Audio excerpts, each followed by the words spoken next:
What's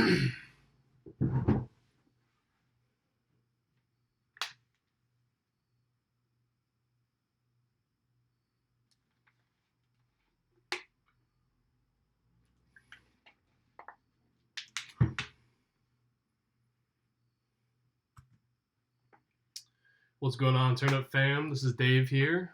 This is my first intro video on becoming a producer, becoming a DJ. It's basically my journey on how to make music, how to learn to make unique sounds, and ultimately bring the happiness to people that music brings to me in some way, shape, or form. Not sure if I'll be successful, but I'm going to try, and hopefully you guys can learn something from it. I think that would be really cool. So I guess I'll just give you a little bit of background on me. If you're not interested, you're just interested in getting into producing and some tutorials and things like that, then I'll probably have a skip button down below, or you can just skip to the next episode. But right now I'm currently a software engineer, but I have kind of a couple different career paths that I've gone on in the past, which have given me some background for this type of thing, and also give me some interest in it and things like that. So first, software engineering kind of dovetails nicely with this type of application that we're looking at. It's Ableton Live. I'm using the intro version. It's 99 bucks. Pretty easy to get into. You can run it on a basic machine. I'm fortunate enough to be running on a MacBook Pro. But like I said, when you're first starting out, you can always start on a used Mac or a Windows machine or whatever, just something with a little bit of RAM and a decent processor, and you're pretty much good to go. You might have to wait a little bit for things to process and things like that, but if you're just trying to learn, it's really a great way to go. Really, the cost of entry for this type of thing has gone down significantly, just because the technology has gotten so great, which to me is really cool, because instead of the talent pool being decided by record executives and industry people, it's kind of being curated and decided on by the masses. I mean, that's why you see things like SoundCloud and Spotify and all these other types of things. So true talents can come out, and people can listen to really unique things that they haven't heard before. So before that, I was an auto mechanic, and then I worked at and owned a shop that built and tuned race cars. So that also helped me out, because we use a lot of software tuning race cars, dealing with graphs and charts and mapping and things like that. So it was pretty interesting. Definitely loved it. Still love cars. I'm a huge car guy. Go racing when I can, or at least high performance driver education and things like that. I'll always be into tuning cars and just, seeing what the engineering can do, right? Like, they're a lot of fun. And then even before that, I was into selling high-end audio systems. And then when home theater got kind of big, I started selling that. But I think that kind of leads me to where I really fell in love with music. For me, I had never been to a concert. I guess my family was not, they were big into music, and then they kind of stopped being big into music. Like, I remember my parents' basement, they had literally thousands of records from like Columbia House back in the day, when Columbia House used to actually ship records out to people and stuff like that. But in our home, we never ever listened to music. We listened to music on the radio, but normally it was like talk radio in the car. I'm sorry, we used to listen to music in the car, not listen to music in the radio, because that's actually how you probably do it. I think that's what I said, but I'll watch the video again to be sure. So anyways, the first time I fell in love with music, man, I can still remember it actually, like clear as day. I was in one of our stereo rooms, and they had a super high-end audio system in there. It was a Sony reference super audio CD player, which was kind of like pre-Bluetooth and all these other things. It was super high-quality digital recording. And now it's connected to a Mark Levinson preamp and a Mark Levinson dual monoblock amplifier. I think it was the 351. and then that was connected to a set of B&W Nautilus 801s. That's B&W. It's a British brand. So that whole system, I want to say, probably ran north of like $30,000. I would never have it for myself, and I mean, it's an amazing system. But I put a Dave Matthews CD in, and I had never been to a concert, so I didn't really know like how a concert worked or anything. But with that system, it literally placed the artists out in front of me. I remember sitting in this old like IKEA chair, which they still sell today. So every time I see it, I think of this. But I sat and closed my eyes, and I like could hear the band behind Dave, and he was just front and center, and like his voice was so clear. And then there was just all this depth behind him, and I could see, I could visualize, you know, the band members behind him, and just like the sax over here and the drum here, and it was just like, you know, maybe I'd always loved music, but I think that's when I really realized that I loved music, and it was kind of been a off and on type of affair, but you know, as time permitted and things like that. But I love going to concerts. I love going to shows. I mean, live music is really my thing, and I have a very broad range of music from classical to country, R&B, rap, rock, metal. I grew up on like Nirvana and Metallica, but then I would listen to the golden oldies in the car with my dad, and we would sing along. And like he loved Frank Sinatra, so we would listen to that once in a while whenever it came on.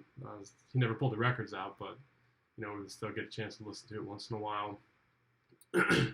And yeah, I guess I also play a little bit of guitar, you know, in church and stuff like that. So I learned to strum and learn some chords and understanding of notes and what sounds good, what doesn't sound good. So that was kind of my like start with music. You know, in selling audio equipment, especially high-end audio equipment, you have to understand how frequencies work, how things connect together, how we hear sounds, how the human ear can only translate some frequencies, and then at a certain point you just start to feel the frequencies, and some frequencies you can't hear, and where a lot of instruments fall in that frequency range. So I guess that gives me a little bit of insight into music, or you know, even beyond that, how sounds are made, and how we interpret them. Um, so yeah, I mean, that's basically my start and my background, and now I'm going to kind of jump into what I'm trying to do now and kind of my setup, and I want to take you on this journey of, you know, making a basic track in the software, and then hopefully my idea of where I would like my music production slash DJ career. It's not a career. It's just fun. I just want to have fun and make people happy. So the whole career thing, like whatever, man. Just if I make something cool and I enjoy it and a few other people enjoy it, then I'll be pretty happy. But yeah, I mean, basically, I guess I'll give you a rundown. I first started with GarageBand, and I actually think that application is super cool. I'm sure a lot of people kind of crap on it, or whatever you want to call it. I'm not going to curse or anything. I try not to, but I generally curse quite a bit. And I was just playing with samples and clips and loops and fades in and out, and making just small tracks with the stuff that was built into GarageBand, and it's actually super cool. It gave me like some insight into how you know, the software works. They call it a DAW, so how the DAW works, and you know, how to arrange clips and how to time things up, and you know, how to just, it got me excited about the potential of making music. And again, being a software engineer, this kind of dovetails nicely, because I, I don't necessarily have the capacity, or I feel like it would take a long time to learn on a keyboard and certain other things. And the software really makes it so that you can reproduce what an amazing keyboard player, or close. I mean, I don't want to insult anyone, but you know, it allows you to recreate that in software without having to have perfect timing, without having to have perfect passion, with where your creative process can be slower. You don't have to have all of these things in your head. You can slowly lay them out in the software, and it lets you modify and edit and save, and just all the benefits that really the digital world gives us. So I am fortunate enough to have a MacBook Pro. You do not need one, and I will stress that immensely. I'm just a computer guy. I'm a geek, and I did other stuff with the computer and programming and all sorts of other things. So anyways, don't think that you need one of those.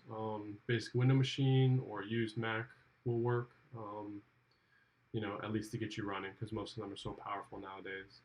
I have a couple different types of speakers. They're all pretty basic, like computer speakers and like Bose speaker and some headphones and stuff like that. And then I also have an iPad, which I'm going to use as a Launchpad, but I'll get into that a little bit later. So, here is Ableton Live. I think a lot of people say Ableton, but it's Ableton. Anyways, not important, but it's just funny to me. It's the intro version. It's $99. It's pretty limited. Like, you can only have so many elements, and you can only have so many effects and things like that come in the box. But if you're just getting started, like me, probably a great choice, because you can always upgrade, and I think they even give you a credit towards the next device or the next upgrade that you get to, which is like $450 or $500.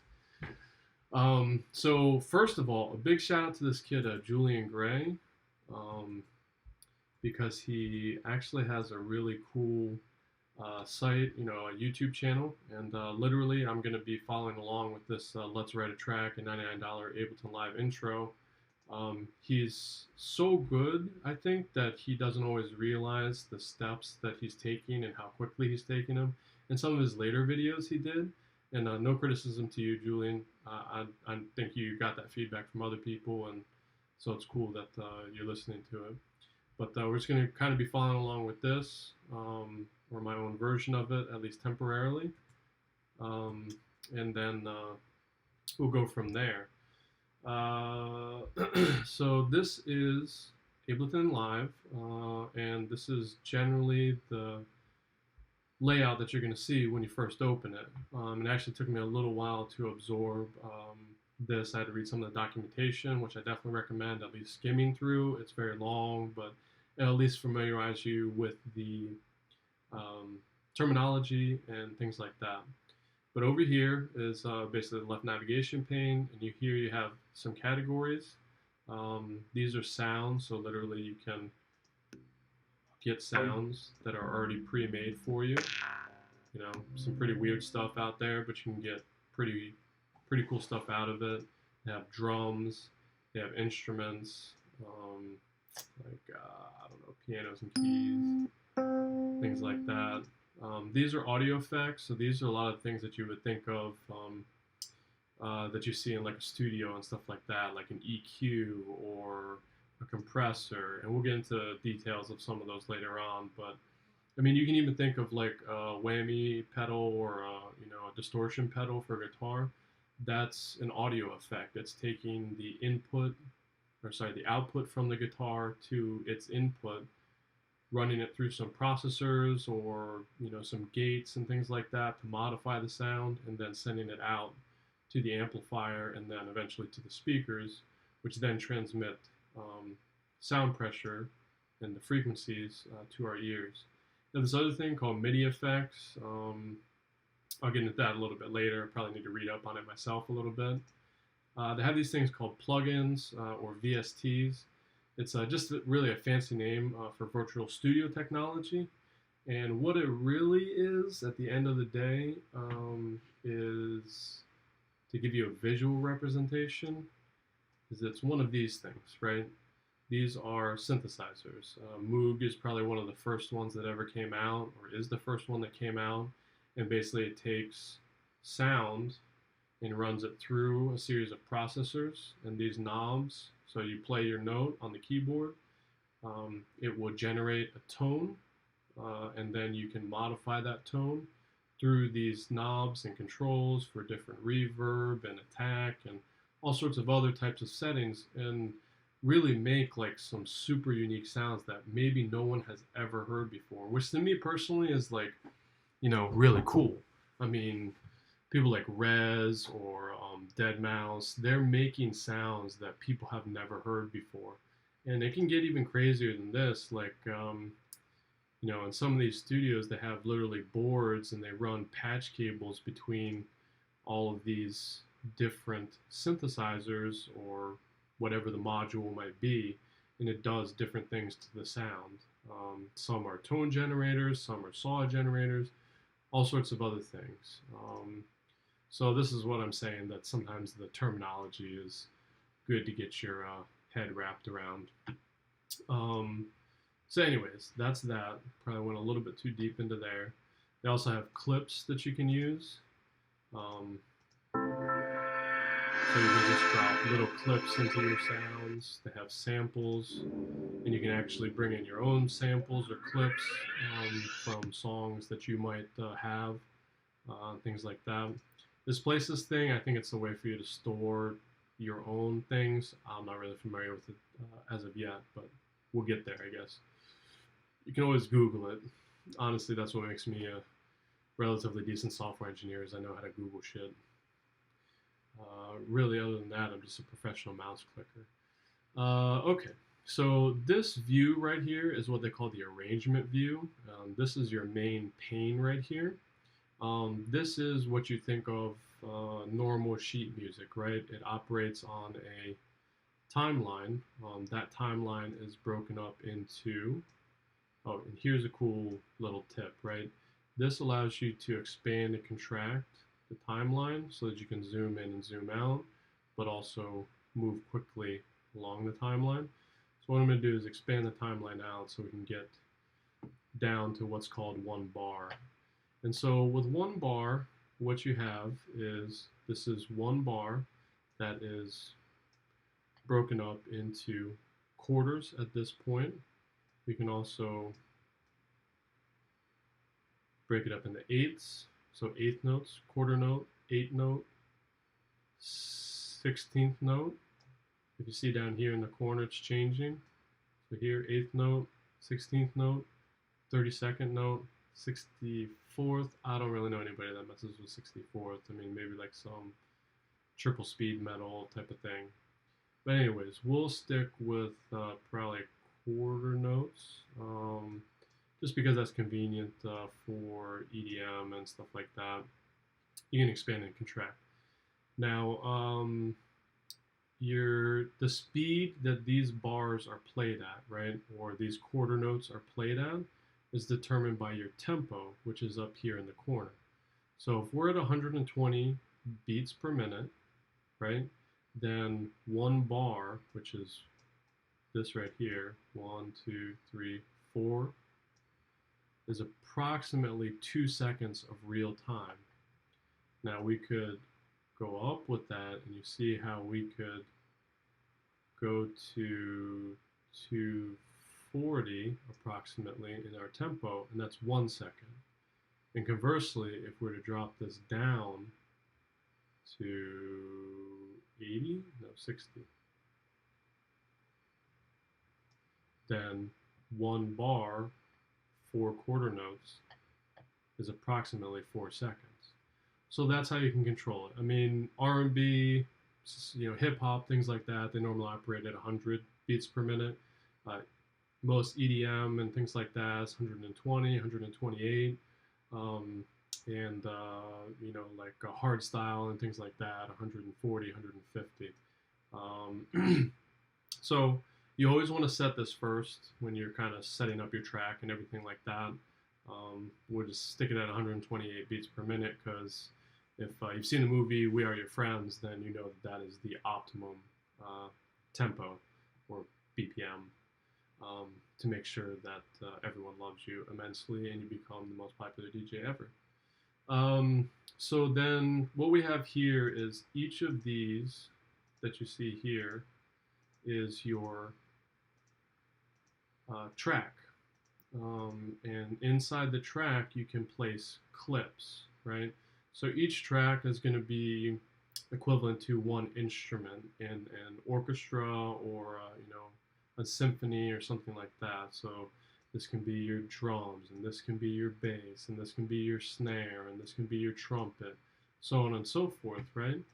And you can use different types of inputs, whether it's a MIDI input or an audio sample, different things like that. You can even drop a whole song in here, and the software will let you see different information about it. So I'll just open pardon me, a live set that I've been working on based on the Julian Gray tutorial. And you can see that I have some information here.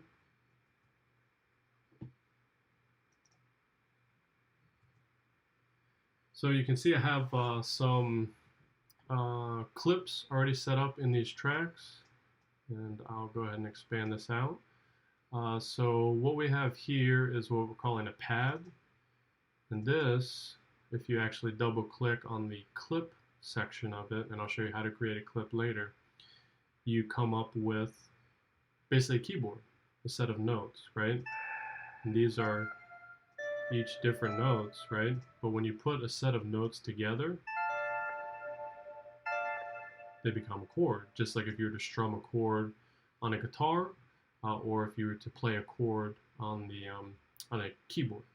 And chords are just a series of notes that are harmonious with each other. They sound good together, and then they create a note of their own by being combined.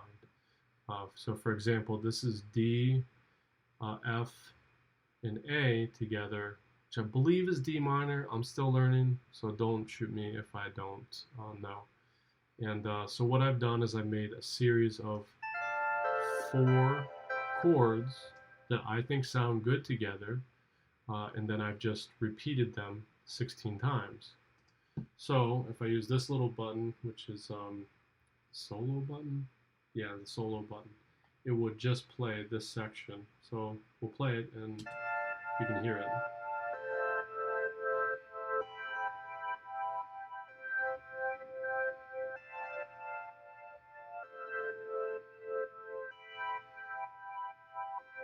All right, enough of that. So cool, that's cool, right? And then here we have again another one where I have put a tremendous amount of notes in a small area to give a lot of repetition.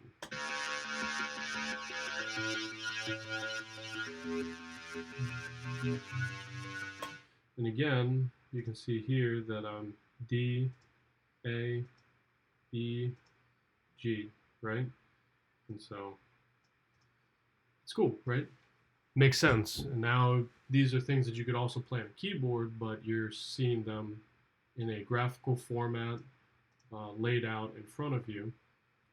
And then the final component is just the kick drum, which is pretty straightforward. That's literally what you bob your head to. Put your fucking hands up. Yeah, that's how that goes. But then when you combine them all together, it's something like that.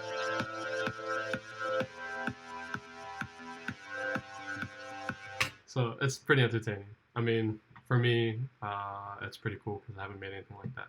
But now we're going to go to the cool part. Cool part is when you go to the, what do they call this? The session view, right? So all I did was click the tab button, where you can click up here and let you jump in between the two. And you can see that my pad, my bass, and my kick all exist over here as well. And in this session view, what you can actually do is turn on and off certain sections or certain clips as you want to, right? So that you can bring in and out different parts of the song. So let's say that you had this song like I had here, and then you had another song that you put here, and then another song that you put here, but all the individual elements of those songs were playing along here. And then you could turn them off and on as you wanted to, or add effects or loop them or sidechain them or whatever you wanted to do, and you could do that all live um, in front of people. I think Audion does it, and Madian does this style, but it's normally launched from something called a Launchpad, which is just a series of buttons in a 8x8 type of configuration. I'll try and throw a picture up when I can. It's an 8x8 configuration, and you can literally just hit the buttons and turn them on and off, add effects, loops, different things like that. And to me, that's really creating music on the fly. You're turning this into a live instrument. Not that DJing isn't playing an instrument, because it is. I just think that this can potentially provide so much more power, or potentially that you use this in combination with a set of decks to create a truly unique experience. And so that's kind of my plan, is to start off with learning the software, figure it out, do these intro tutorials, which we're going to go through, and then start delving into actually making tracks that I love in Ableton, and then seeing how I can start mixing those tracks together and fading them in and out, and matching pitch and BPM and all that type of stuff, pitch and tempo, or modifying pitch so that I can bring the tempo in. Probably some of these terms you guys haven't heard of, but you'll get used to them. You just have to kind of keep grinding through it and just keep looking at the documentation or watching tutorials on YouTube, and you'll start understanding what people are talking about. So I think that's it for right now. Next, we'll see how I kind of built this up off of Julian Gray's tutorial. And yeah, until then, Turn Up fam, have a bunch of fun and don't make fun of my hair.